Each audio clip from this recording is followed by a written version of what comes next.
part of the fun of this one is there's so many elements that are sort of the origins of things.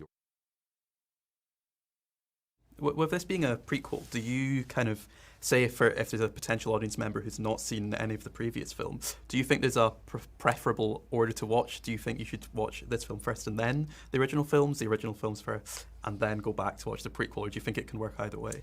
I think it could work either way. I mean, it's really funny. I was asked that the other day, and I hadn't really thought about that for people who didn't know, is like to watch starting with this one.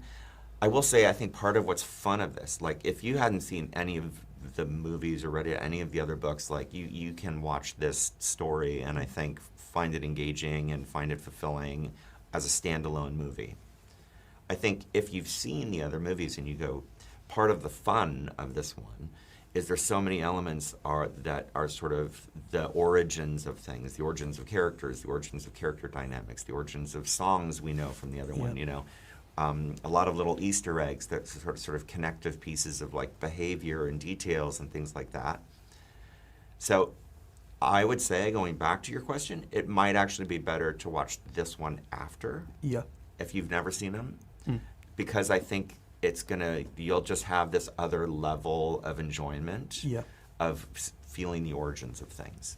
I think you could go in either direction. It was really important to us to not be so presumptuous as to assume that everybody will have seen the original movies. It's been great because of the Netflix release to see how many new fans, you know, and new people who were discovering the movies.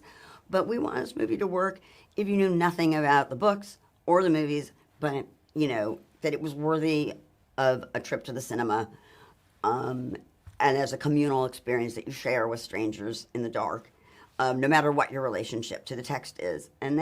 But we also wanted to make sure that if you are a fan, that there was like a whole bunch of stuff for you to find and enjoy, and Easter eggs and origin stories and details, so that we could serve both.